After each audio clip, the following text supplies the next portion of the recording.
पद्धतीने आज जो मुद्दा मांडला की आपल्यामध्ये भारतीयांमध्ये आजही म्हणजे जात हे वास्तव हे का चिकटलेलं आहे, कारण इथे त्या प्रकारचे विचारच रुजू देत नाही. म्हणजे नांदेड मधल्या असलेल्या भारतीय बौद्ध महासभा किंवा आपल्या असलेल्या हजारो संघटना ह्या कार्य करत आहेत की नेमकं याचं याचं का जर याचे आपल्याला ह्या कार्याचे जर परिणाम बघायचे असले तर जी काही मामिडवार नावाची मुलगी आहे किंवा जो काही समाज त्यांचा आहे, मग तिथपर्यंत हे मानवतेचे विचार पोचले का? आणि जर त्याचा प्रचार आणि प्रसार योग्य रीतीने झाला असता तर तिच्या आई वडिलांनी या प्रकारची कृती केली नसती. म्हणजे इथे अपयश आपलं म्हणावं की त्यांनी न स्वीकारण्याचं म्हणावं की याच्यामध्ये शासनाचं काय भूमिका राहिलेली आहे किंवा एकंदरीत समाजाचा दृष्टिकोन याबद्दल कसा झालाय. आता कधी कधी आपण सोशल मीडियावर पाहत असताना बरेचसे असे कमेंट्स येतात, काय गरज होती याला ते सगळं करायची. आजच्या लोकसत्तामध्ये फार सुंदर लेखलेलं की हे सगळं काय गरज होती, काय नव्हत होती ह्या नंतरचा भाग, पण त्या निष्पाप मुलाला मारणे म्हणजे त्यांनी कोणता असा गुन्हा केला होता,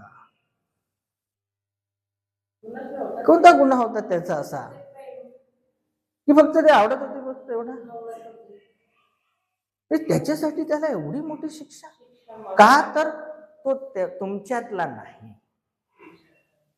हे एक कारण. तर आजच्या प्रसंगी बाबासाहेबांना जे आपल्याला त्यांना अपेक्षित होतं ते अपेक्षित होतं free social order, free social. त्याला स्वातंत्र्यता तर द्यायची आहे पण त्याला बेधून तर स्वतंत्रता नको, नाहीतर त्याला तसं दिलं तर मग ते समतेवर त्याला बाधा येऊ शकते. असा हा अतिशय मार्मिक आणि डीप असा विचार करून, खोलवर विचार करून ही सगळी व्यवस्था कशी असली पाहिजे तर free social order. Free social order म्हणजे काय? एक अशी व्यवस्था ज्यामध्ये मानवाला स्वतःच्या संपूर्ण विकासासाठी त्याला एक स्वातंत्र्य असलं पाहिजे आणि त्यातूनच एक आदर्श समाज व्यवस्था निर्माण झाली पाहिजे, जे भारतीय संविधानाला अपेक्षित अशी आहे, जी त्याच्या उद्देशिकेमध्ये स्पष्ट रूपात दिलेली आहे. मग इथे कुठेतरी बाबासाहेबांचे विचार कुठेतरी समाजामध्ये ते मागे चाललेत का? मग तिथे आपलं कार्य काय आहे, आपण काय करू शकतो? तर आपलं कार्य हेच आहे की आपल्याला कोणत्याही प्रसिद्धीच्या मागे धावायचं नाही, कोणी स्टेज दिला पाहिजे असा यातला भाग नाही.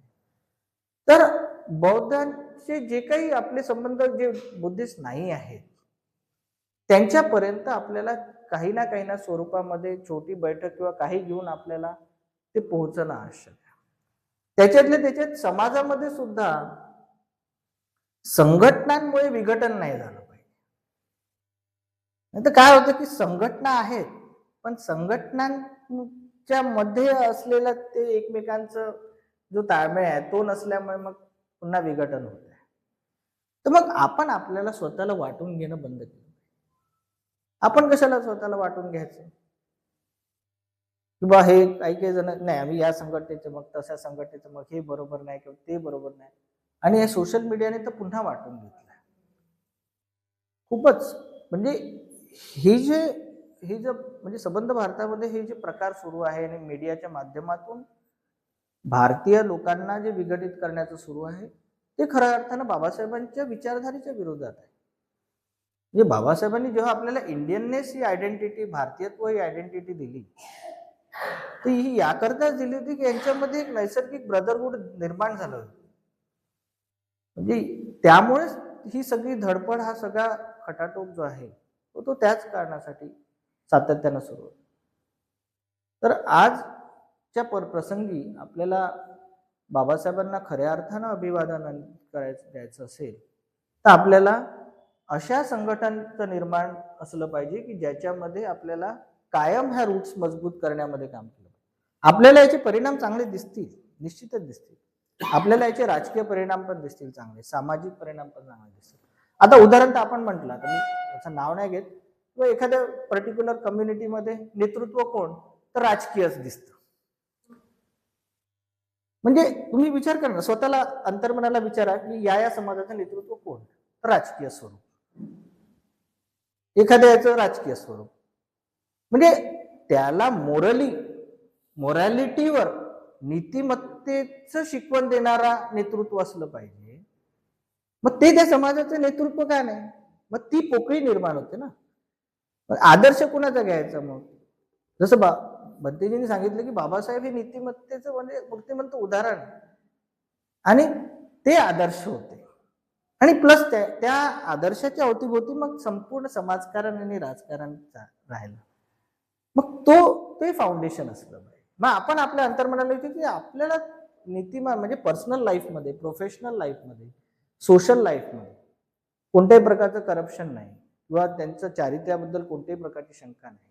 अशा प्रकारचं आपण नेतृत्व पुढे आणण्यासाठी काय प्रयत्न केले पाहिजे? तर आपण ते कुठून असे निर्माण होणार नाही, तर त्या शिक्षणातूनच निर्माण होतील, त्या ट्रेनिंग सेंटर मधूनच निर्माण होतील.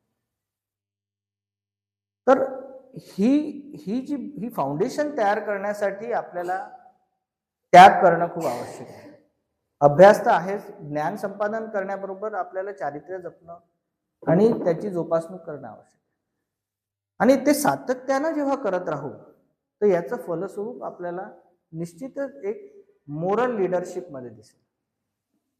जसं बंदीजींनी आपल्या मोरल ऑर्डर जे म्हणतो आपण, समाजामध्ये एक नैतिक क्रम निर्माण करण्यासाठी त्या प्रकारचं लोकसमूह, नैतिक लोकांचा लोकसमूह फक्त जाती धर्म पंथ यांनी विभागलेला नाही, तर त्या आयडिओलॉजीजला, त्या विचारधारेला समर्पित असलेला नैतिक लोकसमूहाचा निर्माण करण्यासाठी आपल्याला कार्यरत राहावं लागेल आणि सातत्यानं राहावं लागेल. तेव्हाच पुढच्या पिढीला त्या प्रकारचं त्याचे जे चांगले परिणाम आहेत ते दिसतील.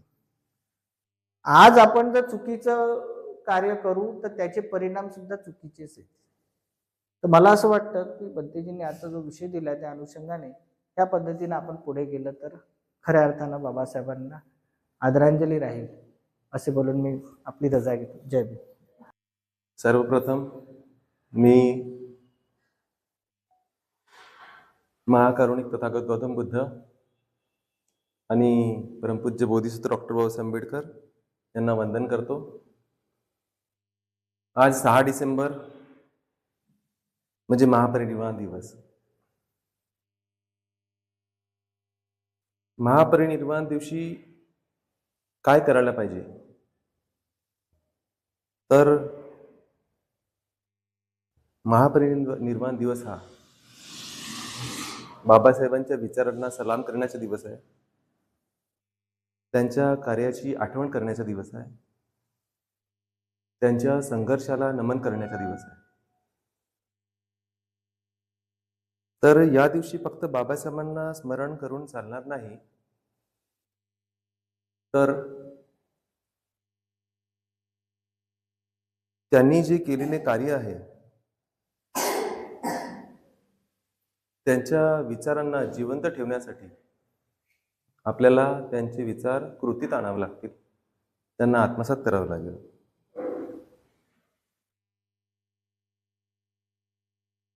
बाबासाहेबांच्या कार्यांची उंची आपण मोजू शकत नाही. एवढे मोठे कार्य त्यांनी केले आहेत, इतके महान कार्य केले आहेत. त्याचप्रमाणे त्यांनी मानवतेसाठी आणि मानवकीसाठी केलेल्या कार्याची तुलनाही करणे शक्य नाही. कारण की बाबासाहेबांसाठी देव हा शब्दही लहान आहे, आपल्यासाठी तरी देवाच्याही वरती आहेत ते.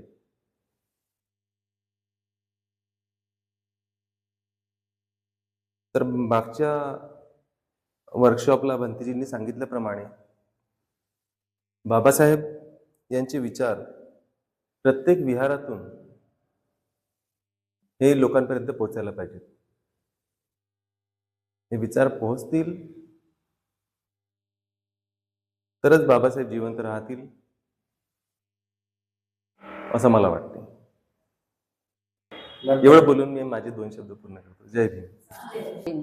बाबासाहेब आंबेडकरांचा सर्वात प्रथम आपल्या महापुरुष शास्त्रीवर अभिवादन. आपले धर्मप्रचारक गुरुजी यांना जय भीम. सर्वांना जय भीम. 6 डिसेंबर 1956 बाबासाहेबांचं परिनिर्वाण झालं. त्या निमित्ताने सगळ्यांना आपण सगळे त्यांना श्रद्धांजली अर्पित करूया. आणि 1956 साली दिल्ली इथे त्यांचं महापरिनिर्वाण झालं. 7 डिसेंबरला मुंबईला चैत्यभूमीवर त्यांचं बुद्ध विधीनुसार त्यांचा तिथे पूर्ण आपण सगळं काय म्हणू अंतिम संस्कार करण्यात आले. त्यांच्या या संघर्षाचं म्हणजे त्यांनी लहानपणापासून किती संघर्ष केला. संघर्षच आहे खूप जास्त. त्याला तर आपण विसरू शकत नाही, त्यांचे कार्य विसरू शकत नाही. आणि आता सरांनी सांगितलं की आपण देवाच्याही पलीकडे आहेत. ते देव तो शब्द आपल्याकरिता जोडा एक, आपण त्या देवाला आपण दगडातच बघतो, पण त्याच्याही पलीकडे आहेत. आपण त्याचा विचारच नाही करू शकत की किती पलीकडे आहे. बाबासाहेबांचा एक 7 नोव्हेंबर हा शाळेचा पहिला दिवस, त्यांच्या ते शाळेत गेले. तो विद्यार्थी दिवस म्हणून आपण साजरा करतो. महाराष्ट्र शासनाने एक परिपत्र काढलं होतं की त्या दिवशी तो दिवस विद्यार्थी दिवस म्हणून साजरा करावा. तरी आणि तो इतका छोटासा बालक, कदाचित 7-1 वर्षाचा असतील ते, त्या दिवशी शाळेतला त्यांचा पहिला दिवस. आणि त्या पहिल्या दिवशी त्यांना किती कटू अनुभव आले. पण जेव्हा पहिल्या दिवसाला ते जातात शाळेत, त्यांची आई त्यांना म्हणते, भीमाई की बघ तू शाळेत जातो आहे, पण तुझे विचार जेवढे इथे घरी अनुकूल आहेत की शाळेतले अनुभव कसे असतील ते अनुकूल नसतील. तुला जे तू विचार करत आहे शाळेत जाण्याचा इतके अनुकूल नसतील. तसंच तिथे घडलं. आणि बिचारे ते तिथे गेले. त्यांना पहिलाच दिवस सगळी मुलं आतमध्ये वर्गात जात होती आणि बाबासाहेबांना इकडे बस असं म्हणण्यात आलं. त्यांना काहीच न बोलता ते तिथे बसले. ज्या ठिकाणी बाकीची मुलं आपली चपला जुती काढतात, पायपोस ठेवतात, त्या जागेवर त्यांना बसवण्यात आला. त्या इतक्या छोट्या मनावर काय परिणाम होत असेल त्यावेळेस. तरीही त्यांनी तो प्रसंग सहन करून घरी आले. आपल्या बाबांना सांगतात, रामजींना, की असं असं हे सगळं घडलं.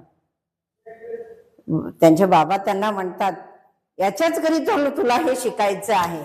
आपल्या ह्या समाजामध्ये, ह्या समाजातून जर तुम्हाला काढायचं आहे तर म्हणून तुला हे शिकणं गरजेचं आहे, असं त्यांच्या बाबांनी त्यांना सांगितलं. इतके बाबासाहेब सर्वात हुशार विद्यार्थी हे आपल्याला जेव्हा सिम्बॉल ऑफ नॉलेज त्यांना मिळालं तेव्हा आपल्याला कळलं. पण तिथे शाळेमध्ये सर्व विद्यार्थी आतमध्ये बसून त्यांना गुरुजी जे शिकवतात त्यांच्यातल्या एकाही प्रश्नाचं उत्तर त्यांना देता येत नव्हतं. पण बाहेर बसलेले बाबासाहेब हात वर करत होते, पण तरी त्यांना त्या प्रश्नाचं उत्तर विचारत नव्हते ते गुरुजी. एक दिवस मोठी हिंमत करून बाबा साहेबांनी विचारलं की गुरुजी मला येते ना त्या प्रश्नाचं उत्तर, तुम्ही मला सांगू द्या ना. गुरुजी किती रूडली त्यांना बोलले, तुला इथे शिकू दिलं जात आहे, हेच तू आपलं नशीब समज, उत्तर तर देणे खूप दूरची गोष्ट आहे. इतक्याही परिस्थितीमध्ये बाबासाहेबांनी आपल्याला इतकं वर आणलं आणि ती परिस्थिती सहन करून ते इतके शिकले. आता त्याच्यानंतर ते इतके शिकत विदेशामध्ये पण गेले शिकायला. तिथे कोलंबियामधनं ती डॉक्टरेट डिग्री घेतली त्यांनी. साऊथ रिजन मध्ये बाबासाहेब पहिलेच ती डिग्री घेतली, सायन्स ऑफ इकॉनॉमिक्स, बरोबर आहे कदाचित, बरोबर आहे ती. आणि आता मला अजून असं वाटत नाही की ती डिग्री घेणारा अजूनपर्यंत एकही भारतीय असेल. म्हणजे बघा त्यांची नॉलेज बघा किती आहे. इतकी मोठी डिग्री घेऊन आणि तरीही त्यांना आपल्या त्या विदेशातून शिकून आल्यावर त्यांना किती त्यांची वागणूक त्यांना कशी मिळाली, त्या परिस्थितीने त्यांनी एवढ्या समोर जाऊन आपल्याला आणि आपल्या समाजासाठी त्यांनी किती केला आपला. आणि तरी सगळे जण म्हणतात की फक्त बाबासाहेब म्हणजे बाहेरचे की एका समाजापुरते त्यांनी संघर्ष केला, पण ते एका समाजासाठी संघर्ष नाही का बरं. बाबासाहेबांनी जेव्हा संविधान लिहिलं, हिंदू कोड बिल आहे, बाकी ओबीसी करिता, SC ST करिता, मराठा समाजाकरिता आरक्षणाची तरतूद सगळ्यांनी केलेलीच आहे. आणि आपण एक महानाट्य झालं होतं, आपण त्याच्यातही बघितलं की मराठा समाजाला तिथे आरक्षण देण्याकरिता ते काय पटेल ना, जे बाबासाहेब सरदार वल्लभभाई पटेल त्यांच्याकडे गेले, तर त्यांनी म्हटलं की आम्ही तुमच्या समाजाची ही तरतूद तिथे करून ठेवलेली आहे.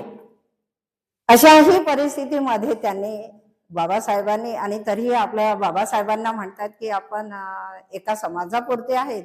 बाबासाहेबांनी सगळ्यांनाच शिक्षणाचा दर्जा दिला. सगळ्यात महत्वाचं तर कोणताही लढा न देता आपल्याला मतदानाचा अधिकार दिला. सगळ्यात महत्वाचा आपण त्या मतदानाचा अधिकार, आता सरांनी सांगितलं आपल्याला की मतदानाचा अधिकार आपल्याला जेव्हापर्यंत लाभ मिळत नाही, लाभार्थी झालेलो आहे आपण, गव्हर्नमेंटही आपल्याला लाभार्थीच करतात आहे. आपण न मागता सगळं देतं, लाडकी बहीण देते, 10,000 10,000 आपल्या अकाउंट मध्ये टाकतात, त्याच्याकडे हे सर्व आहेच आणि आपल्याला त्याच्यानुसार कसं करतो. पण बाकीच्या जगामध्ये बघा, मतदानाच्या हक्कासाठी त्यांना तिथे लढा द्यावा लागला. आम्हाला मतदान देण्याचा हक्क असावा. आपल्याला ही एवढी सहज गोष्ट संविधानातून मिळाली म्हणून आपल्याला त्याचा कदर वाटत नाहीये संविधानाच्या दृष्टीतून आपल्याला, कारण बाबासाहेबांनी सगळे हक्क आपले लिहून ठेवलेले आहे म्हणून आपल्याला त्याचं काही महत्वच नाही वाटत आहे की आपल्याला मतदान आहे. आणि आपण त्या मतदानाचा उपयोग कुठे करतो? आपण जातो का मतदान करायला? आपली एक जबाबदारी आहे म्हणून आपण जात नाही, आपलं नाव लिस्ट मध्ये आहे म्हणून जात नाही. आपला समाज कुठे? नगरपंचायत, नगर परिषद, नगरसेवक, बाकीचे आमदार खासदार तर ते दूरच राहिलेले आहे. पण याच्यामध्येही आपण ते देत आहे. पण बाबासाहेबांनी जे जे अधिकार दिले, जे संघर्ष दिला, जे मार्ग दाखवले, त्याच्यातून काही ना काही तुम्ही शिका आणि त्यांच्या विचारांना धरून चला. जसं सांगतात आहे सरांनी, हे वृक्ष सांगितला, वृक्षात हे जे मुळं आहेत ना, हे रूट्स आहेत, हे मुळं, हे मूळ म्हणजे बाबासाहेब. हे मुळ आता आपल्या विचारांनी त्यांनी विचार दिलेले आहे. त्या मुळातून आपण काय करतोय, ते मुळ तुटत आहे, थोडे थोडे कमकुवत होत आहे. हे मुळ कमकुवत आहे, आपल्याला त्या मुळांना सांभाळायचंय. तर हे एकाच काम आहे. मूळ एक जर तुटलं तर ते कुठेतरी असं असे फाटलेले असतात ना, ते तुटून जातील. तर त्याला असं जोडा, त्यांच्या विचारांना जोडा. एका व्यक्तीने विचार करून होणार नाही, सगळे विचार करून तुम्ही या आणि त्या विचारावर चला. मी बाबासाहेबांना शेवटी एकच म्हणेन की मोजू तरी कशी उंची तुझ्या या कर्तृत्वाची, मोजू तरी कशी उंची तुझ्या या कर्तृत्वाची, तू जगायला शिकवली व्याख्या माणसाला माणुसकीची. बस शेवटे एवढं बोलून माझे 2 शब्द इथेच विराम देते.